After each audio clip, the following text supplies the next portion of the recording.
Well, hi there. Hope your Sunday's going well. It's going to be kind of a different day today. We start out with mild conditions early. We've had a few sprinkles and clouds overnight, but it's actually going to become colder as our day goes on. And the winds are really going to pick up, and we're looking at a frigid Monday morning tomorrow. So good change going on in the weather department across the south. Let's take a look right now at Doppler radar for the southeast, and as you can see, we've had a couple of sprinkles come through parts of the upstate and the Piedmont. This is going to be ending fairly quickly this morning, and then we'll have mostly sunny skies and winds that we're seeing right now anywhere from 5 to 12 in the upstate and 20 plus in the mountains. Will get even stronger as the day goes on.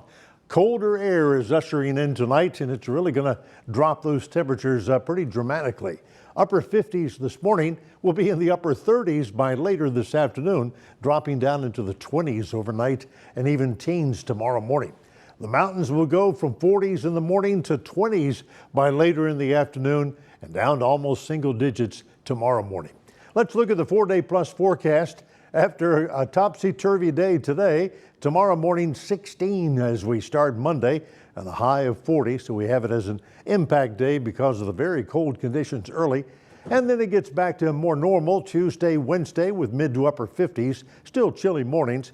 There'll be a chance of showers late Thursday into the overnight hours, and then Friday right back to sunny as we head into next weekend with upper 50s Friday, low 50s on Saturday.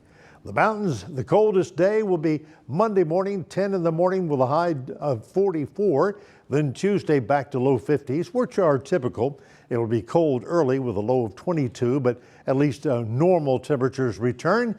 Wednesday, Thursday, a little above normal with mid to upper 50s. Chance of showers on Thursday, but then mostly sunny for next weekend and back to low 50s.